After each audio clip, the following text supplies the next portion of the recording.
All right, welcome back to another live.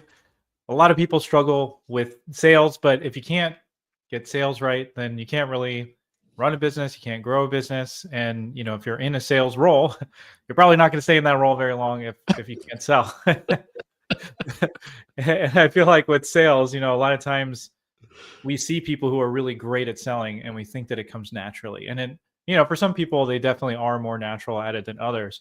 But there's also a lot of mindsets and there's a lot of tactics and things that you can learn to get better at sales. So, super excited to be joined by Donald Kelly, the sales evangelist, to talk about how to kind of break the cycle of getting stuck with sales and sell more. So, Well, Donald, welcome to the show. Joseph, thanks so much for having me, man. I appreciate being here, you having me here, and to be able to bring some insights to your audience. I love it, man. Yeah. So I'd love to kick off. And usually with episodes like this, I like just kind of level setting from a really low level, entry level, and then we can kind of work our way from there. Sure. But a lot of people struggle with sales. Like I said at the beginning of the episode, I know that I haven't come naturally to sales myself. I've had to learn a lot about it over the years. But from your perspective, why do you feel like so many people struggle with sales and really struggle to get going? Media, and let me go back and explain. We've been conditioned, like all of us. If I tell you right now, just what's when I say salesperson, what do you think of? Used car sales. Exactly. Used car sales is the one that comes up, and we all know what that's like. There's somebody pressuring you, and they're forcing you to do something that you don't want and trying to trick you. And it's there. It's all for them, and they're going to lie, cheat, and steal. So we get that depiction, and then it's Yeah. glamorized when it see movies like Wolf of Wall Street or like whatever all the other ones are out there. What's that one? They have a play now. Alec Baldwin back in the days. I didn't watch it because it's just so dumb for me. Yeah. But a Coffee's for Closers idea, because Glenn Ross. There you go. Because here's the point: like, nobody in the world would want to work with salespeople like that. Absolutely no one.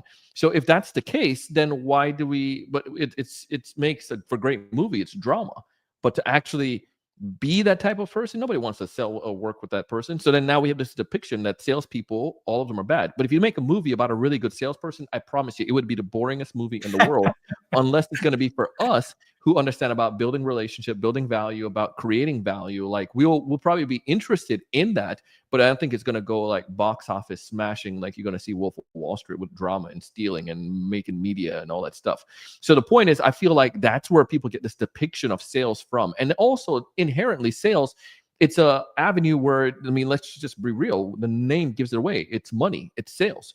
So there's temptation to do things that are unethical at times, and it's easy for someone to compromise their morals or their values for that. So tell a white lie just a little bit, just so the person can to sign the deal. People will justify that, but those impact relationships. So I think for those reasons, mainly we see why sales have the negative idea. So from the media, from the fact that it's inherent, we've been branded with thinking that salespeople are all that same way, and then also the simple fact that there's temptation avenue there, which you find in anything, right? In finance, you find this in different avenues of industries, but sales typically get branded as the bad person for that. Yeah, and I think another hard thing is, since we've been conditioned to think that way, then what most of us, when we think of a salesperson, then we're going to automatically go to the person that we've had a bad experience with, who kind of typifies what we already think about sales, right? And so, if you're going to think of a salesperson, you're probably not going to think of the person who actually did a good job at sales.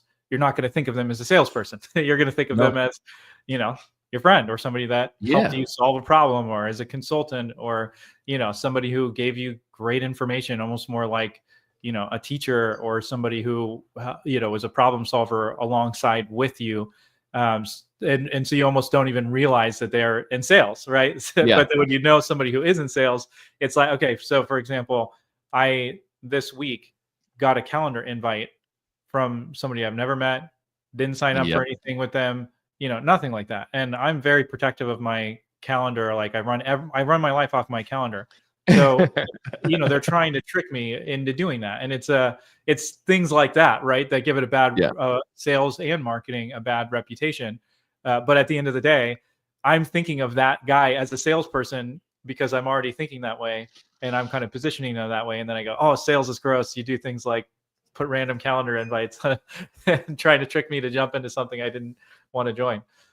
Yeah, and I think the piece that you mentioned though is the idea. A couple parts you mentioned to it. One is the consultant aspect when you're working with somebody and they're a great consultant. You don't realize that they're a sales professional. But two is the problem solving idea. One of my my co-author for we have two sales courseware that are used in about 90 universities across the globe. And one of the things that he has a sales group with the college that he oversees, the sales department, and they're called professional problem solvers, because that's literally what you do as a sales professional. If you can be the problem solver, then it really doesn't matter to the buyer at that point, because they don't see you, like you said, as sales. They don't see you as coming in for something just for you, features and benefits, buy this phone, it's going to be good for you, blah blah blah. But when you can come in and you can explain, solve a problem for me that this phone can do, then I see you as, you just brought value to me. For instance, like I paid for the highest value of this, I don't know what it is, this 15 16, the 3 camera, because I do social content. And it made sense for me. Why do I have $1,000 device to make phone calls? It's more than that. It's a computer. It's a way for me to do business on the road. It's a way for me to talk internationally with folks, and I can record content. So therefore, it's worth it for me at that point. And a problem solver was able to help me to recognize I can do that with the 4K videos. And again, that makes sense. I don't see them as a salesperson. They help me solve a problem, and I will richly pay you back for it. And that's the definition that I've learned over the years for sales. Sales is B2B, or professional selling is where you help other people solve problems for themselves, for which they will richly compensate you in return. And that, if you can do that, where we are helping you, educate you enough that you solve a problem for yourself, then magic starts happening at that point. Yeah, when you get into enterprise selling, especially, I mean, for one, the slimy, pushy salespeople, that they tend to not make it that long, right? Like you might close some deals and they might hit it for like a quarter or two, or maybe a year, maybe even 2, but you're going to hit a point where that reputation catches up to you. So when you find sales professionals who have been in sales for 10, 15, 20 years, who are really consistently getting good results, they're not pushy, right? They're consultative. And one thing that's interesting too about the enterprise side of things is, as a salesperson, you have to understand the politics in an organization. And so part of the value you're bringing isn't only the technical thing that you're doing, but actually helping to drive the change in the organization that you're working with.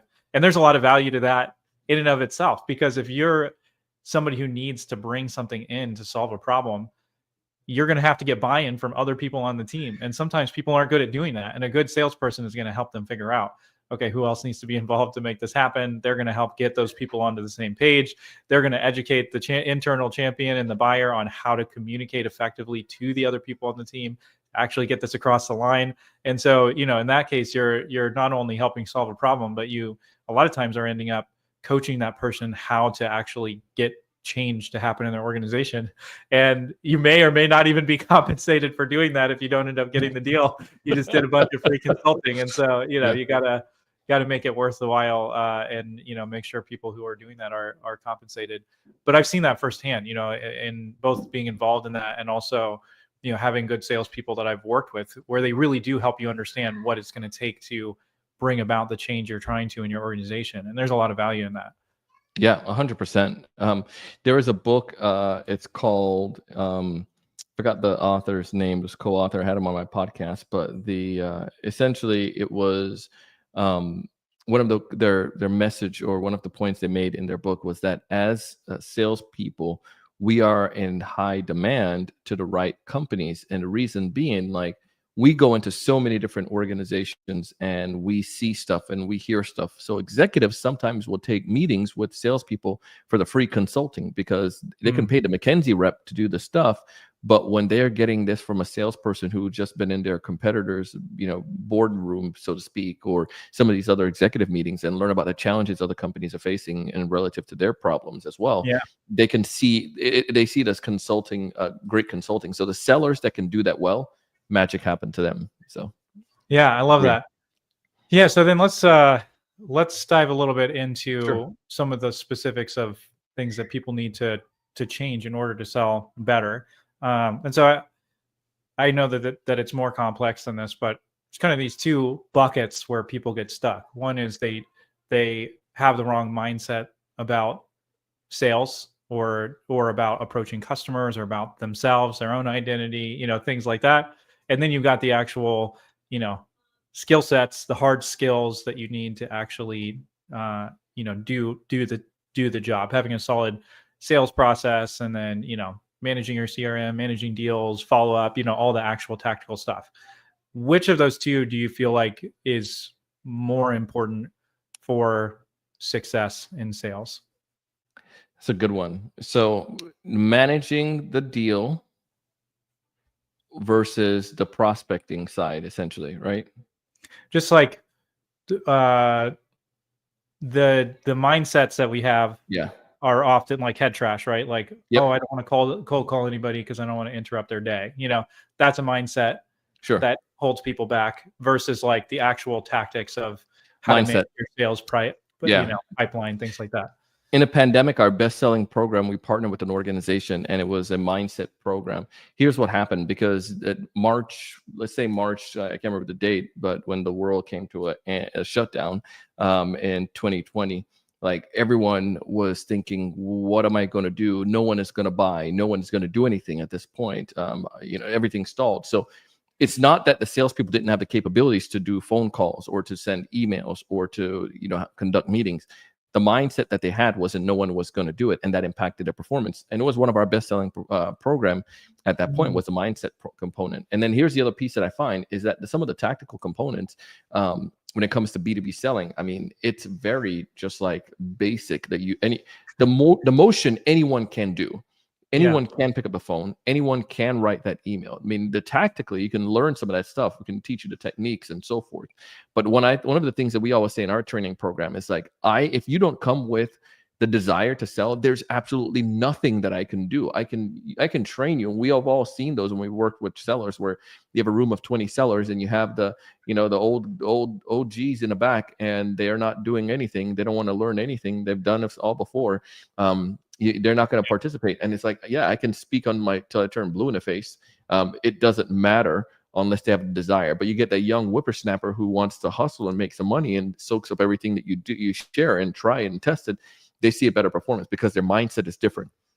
And I think there's this idea too, when it comes to this rejection side that you're saying. If you can understand, there is a book, Go for No.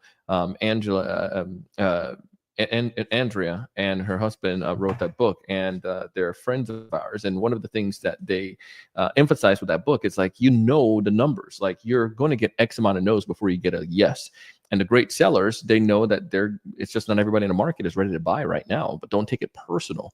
And I think that's where most people get wrapped up. And the other piece to that too, one of my sales trainers told me this a while back, is the identity and the worth. He was a Sandler sales trainer. And one of the concept with that is the concept with it is that your identity can't be wrapped up in your role. So for instance, my role when I'm making a cold call is a salesperson. It's not Donald. It's not Donald C. Kelly, the husband, the father, the son, the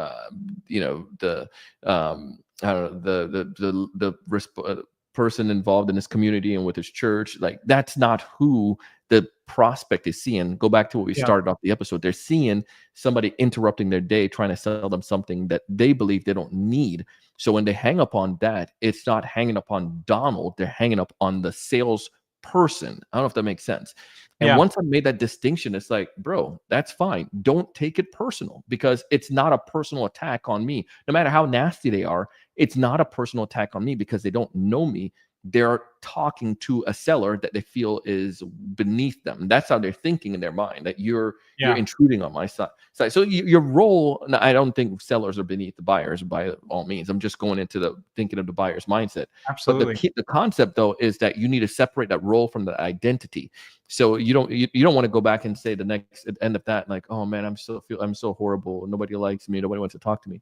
Yeah, nobody wants to talk to a salesperson, but I guarantee if they knew Joseph, they'll be like, bro, I like you. Let's sit down and talk. Let's have lunch. Let's go get some tacos or whatever, because you're cool and you're a person that they didn't get a chance to meet on that 5 seconds interaction or 10-second interaction.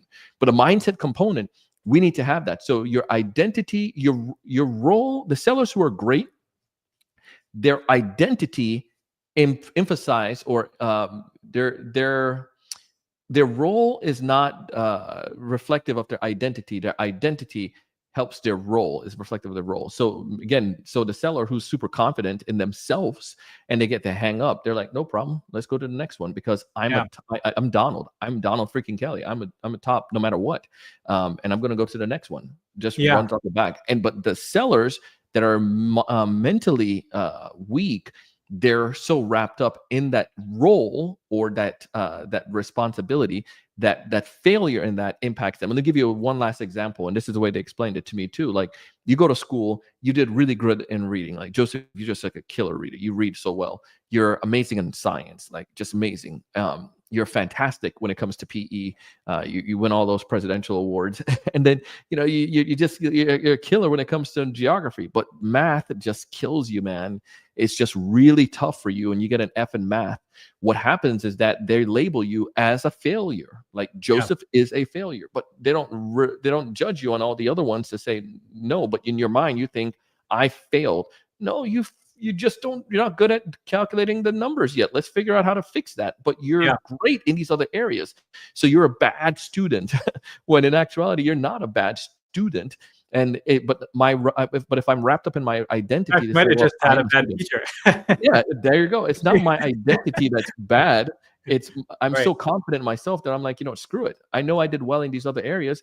I could study, I can get a better teacher, and I can do that better. And those people improve. And those are the people that make the greatest salespeople when they have a strong mindset. So mindset is the key. Tactical, we can teach you that. You can learn that in a week or whatnot. Yeah, and that's kind of what I was getting at, because, well, for one, are you talking about Richard Fenton and Andrea Waltz? Yeah. With the Go for now. Yeah, I actually I produced a show for Bob Berg, Bob and Friends, and he had Richard and Andrea on. So I actually got to meet them earlier this year. So it's funny that you brought them up specifically. I good old Bob Berg. Great folks. So the reason I was bringing that up about mindset is because I think it's one of those things that it feels very kind of like ethereal, right? It's kind of like out there in the ether. How do you can't wrap your hands around it. It's not something where, it's a very clear, like, there's not clear KPIs on mindset. And so I feel like a lot of times you hear people talk about mindset, and there's some people out there who are, I think snake oil salesman type people who are going to always talk about mindset. And it's always something you're never, yeah, exactly. Like, you're never going to actually achieve it.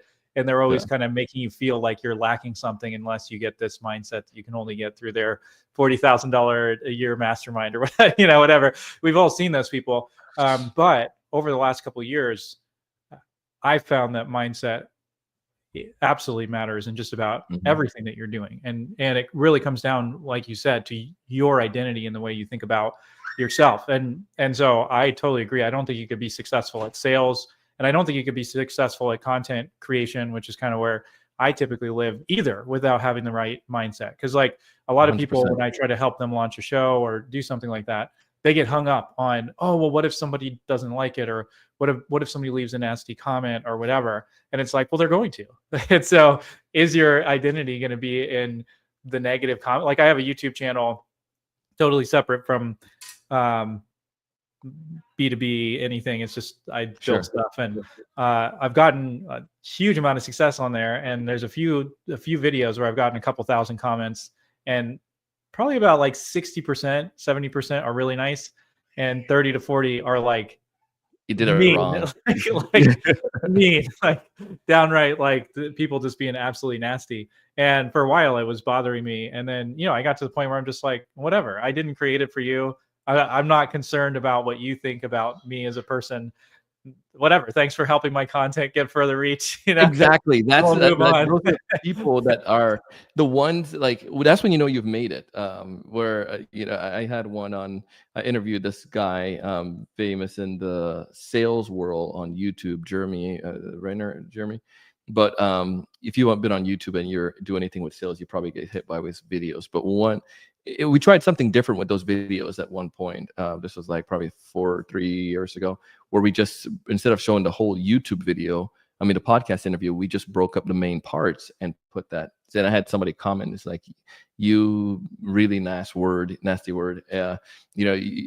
like, what a fake. Like you didn't have to go try to make up some videos of you interviewing Jeremy. He would never be on a podcast with a nasty word like you. And I was like cracking up and like, oh my goodness.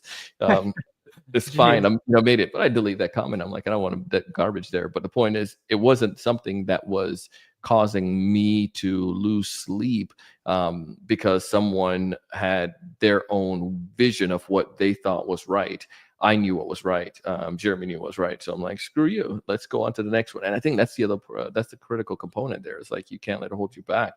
And the other part, I was interviewed by a large organization once, and they're putting stuff out, and it was a little controversial topic. And they're like, get ready, just don't read the comments. And some of the biggest organizations and the most influential individuals, they don't read the comments because of that same purpose. Like, I ain't got to worry about that. I think Shaq said it once. Somebody was like dogging him or something. And it's like, the person ain't making no money compared to what I'm making. Why am I going to give a worry about what they're talking about? It's like, go on ahead, man. I got business to do. So, but you're right. The mindset though is critical.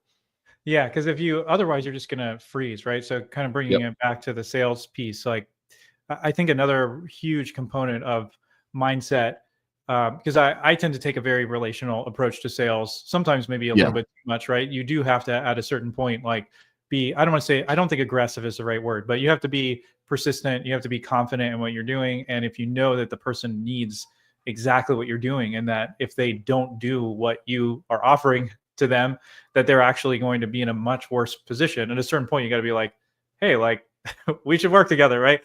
And be a little bit more forward maybe than what I would love it, what would come naturally to me and my personality. But at the same time, there has to be this understanding that only so many people are going to be in market at any given time. There's people throw out stats around that, but let's even say that 30% of people that you talk to actually could be in market right now, and it's like absurdly high. That still means you have to talk to 10 people to have 3 who would even possibly work with you, let alone you're a baseball player at that point. Let alone all the other options they could go with, and it's probably a lot lower than that, the people who could actually buy from you now. So no matter how relationship oriented you are, no matter how much you're looking to serve the other people, no matter how much you don't want it to be transactional, there's still a piece to volume. Like, you have to have conversations with a lot of people, especially if you're just starting out in a new role or you're starting a new business. You have to talk to a ton of people just to have enough reps to even have a chance of closing a deal. And so I found that a lot of times when people are just getting into sales, they have 3 conversations or 10 or 15 or 20, and then they're like, oh, this just doesn't work. Nobody's interested. We need to change the product. There's no demand for this or whatever. And it's like, well, how many people have you talked to? Oh, 10. It's like, well, I had that conversation working, right? The other day. I had that conversation with someone the other day, man. Yeah, it's like you got to talk to a lot of people. So yeah, give the time. You got to see the real numbers and really test the market before you can make a decision on something like that. So yeah, I think that's another huge mindset, is just you got to be persistent, and you got to be willing to reach out to a lot of people. You got to be willing to talk to a lot of people before you write it off and just say, I'm no good at sales, or this product is no good, or whatever, right? And that's a huge thing, I think, when people are getting started in sales. It's the fear of actually doing it, and then they get their first no, and they're like totally deflated. They take it on personally, and then they're like, this just doesn't work. And it's like, no, you just got to get like 25 more of those no's, and then a bunch of people you talked to already will, you know, magically start coming forward. Okay, so if you were to go back, because I you know, looked at your story a little bit, and initially it was a little bit harder getting started. So if you were to go back with all the knowledge that you have now when you were just first starting out in sales, what would be one piece of advice that you would give to yourself when you were first getting started? One of the first things that I would probably do is kind of like what we said, a little bit going with well, I would probably go above my weight class more. And let me explain this. The story I always share, there's a banker, I can't remember his exact name, but he was I think it was like Seacoast. It wasn't Seacoast. It was a bank down in South Fort Lauderdale area, regional bank. Called and spoke to this executive. I was young and dumb as a salesperson, and you know, like a dog chasing a car. Like, what do you do when you catch the car, right? Like, does a dog bury the car? But I was out there hunting, just chasing. I got the car, so to speak. I caught this executive speaking to him, and then I was intimidated right off the bat, and I couldn't hold my conversation well. And then I had but we got to the appointment stage and so forth. But here's what happened though, Joseph. Here's the key that happened with that situation. While we started talking to him about our solution, guess how much he knew about our solution? I don't know. Not much. He didn't know much because it wasn't his wheelhouse. He's a banker, for goodness sake. He wasn't into software like we were. And that's where I made that quick distinction. I was intimidated to talk to him and some of these other executives after that because I felt that I wasn't worthy, so to speak, to be at their level. But it was the other way around, like we talked about with the consultant idea. They see me as an expert in my niche, and they want to have a conversation with me to get help because they knew nothing about document management. They just knew they had a bunch of paper and they were interested. So then now, if I could have that and go back, I would go for some of those bigger organizations as opposed to, I mean, you learn it in sales. You want to get a right size of deals, right? You don't want to just go for all small deals. You don't want to go for all large deals. You want to go for all medium deals. You want to go for right size of accounts that's going to be a best fit for you. But what I found is that most times as sellers, we are, especially for me back then, I was intimidated by big companies and by executives. So I didn't swing for the fences as much as I could. When in actuality, this was the interesting part when I became a consultant and started working with different companies of different size. You want to know what I found out, Joseph? Is that the same problems that happen in the small companies are happening in the big companies, and they still don't know how to solve it in the big companies. It's just that the big companies have way more money to mask it. So, for instance, if they lose $100,000 on something, and you're making, $45 billion a year, what's 100,000? It's like that's pretty much me losing $100. Right. I didn't really pay attention to that much. It didn't really hit our books that bad. But if I'm a small company and $100,000, that's like could be a month's worth of income, and that makes a huge impact. So what I came to realize is the same problems was happening. It's just that the small companies have big companies. They don't necessarily they're the same people. It wasn't like the people in enterprise level organization were superhuman from Krypton. They were same humans who had same human problems, who had politics and who had drama and who had technical issues and who had limitations. And you solve those things, become a problem solver for both of them. And though they're an executive, or bigger organization, they still wanted to get your expertise. If I could go back and do that change, I can tell you I probably would have made a lot more money out the gate, and I would probably have had more opportunities. And I'll give you a simple example with this one. With my podcast, we've been running the show now for going on 2012 when we launched our show. Wow. So we're cockroaches in the podcast world, right? Just keep on going, right? So with that, though, one of the things, our first guest was Jeffrey Gitomer. And Jeffrey was like, king of sales back in those era. And Jeffrey was, once I had Jeffrey on, is a big boost for our podcast on the first episode. The point what I made though with that was because I got Jeffrey on early, I wasn't intimidated of getting other people at Jeffrey level. So I could reach for other people at that level. And I've gotten, a lot of them.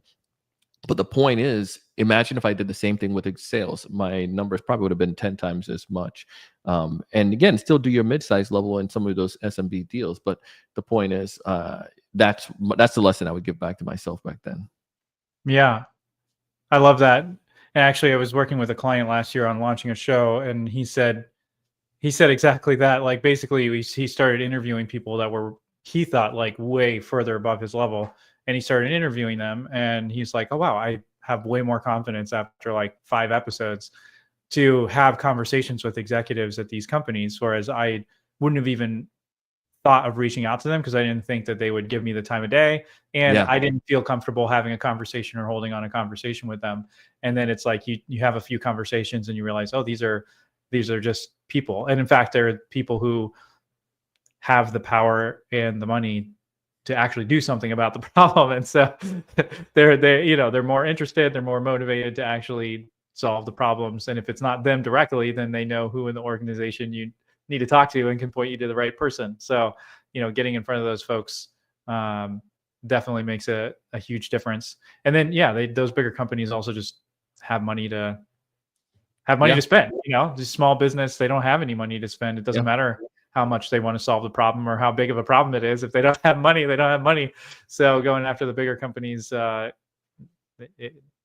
super helpful. So just to kind of like wrap us up here, I know we spent a good amount of time at the beginning talking about mindset and leaning into that. And I did that on purpose because I think that is a huge piece, right? If you can get your mindset right starting off, all the other stuff you can learn, and you're going to get the reps to actually learn it. But if you get that wrong, you're going to be so discouraged, you're not even going to be in the game long enough to practice your skills and get good at it. So I loved everything you shared about that. But if somebody is in sales, they're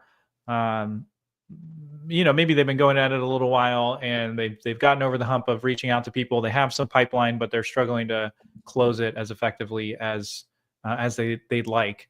What are 2 to 3 things that they could do this upcoming week to re-engage people in their pipeline who they're not able to get in front of? So this is one. This is a simple idea. I did an episode on this recently, but a couple of things that I would do to re-engage folks in the pipeline. One, I take everyone and put them on a LinkedIn Sales Navigator list. And all of my, major deals that I'm working on or whatnot, because people leave companies, they go different places, and it also it listens for me. For instance, it could tell me if they have like jobs they're hiring for, or if they have changes, or information that I might get from Nav about their executives focus for the year or whatnot. Like that just helps me. And just keeps me in the loop. I use that intel to be able to restart conversation. So I always love to start, and I try to do this as a practice, because so many sellers are limited on the way that they look at a deal. Like if I'm going to call you, Joseph, after a year or so of not doing business, I'm going to say something dumb like, Joseph, I just want to follow up, see how things are going. Like, everybody says it. Don't ever say following up. The act of doing what you're doing is the follow up. It's like for podcasts. Like if I have a podcast, I'm not going to say the mindset podcast. It's like saying the Jetta car. It's like the name, the thing is a car. The name is already there. So don't use podcast. So the same thing with follow up. The fact that you're following up with me is the act of it. So maybe you just want to reconnect with you, Donald, about this particular thing, the issue, the problem, the pain that they had. But the other important part too, what I love doing is, and I found this great. So re-engage in our deals. One of them, I had one of this account that this was a prospect. So it wasn't an account that I was following up with or anything, but he had just gotten a new role. It was one of my connection. And I asked this question, it's money. I say, Joseph, what's your focus? What's your first, congrats on a new role. What's your first initiative with the new position? And then they blabber. They tell you, oh man, I'm doing this. I'm doing this. Dude said I'm going to be hiring reps. I'm going to be doing that, blah, blah, blah. My podcast has been around for a minute. We have a decent sized audience. So I said, hey, let me take that. Can you send me the job description? Not pushing my service at all. This is something outside of that. Let me get you a job description and I'll share it on LinkedIn to my community.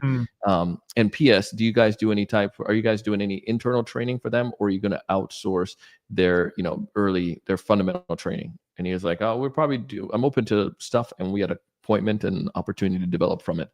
The point is, we're engaging the old deal, focusing on problems that they have, that they're telling you about beforehand. So with all of those people, I can go back and see if there are things that happened in the past. I mean, you can always go and see if they still have the same issue. Joseph, last year we talked, you guys were looking at switching providers. Turns out that you guys stuck with them right now. Have you guys, did those problems go away, or are you willing to explore any other options right now? We can do that. But number two, I can always go in and just find a problem. I see that they're hiring. Joseph, I want to make Joseph look good. Joseph, saw you guys are hiring. Can you submit a job description? I want to share it with my network. Even if you don't have a network exactly according to that, it's just a good sign. Number three, you can always look at things that happen in the company. Joseph, saw that you guys just made Inc. magazine, the fastest growing companies again, 3 years in a row. Out of curiosity, what tips can you give somebody like me trying to get, help my team to get to that level?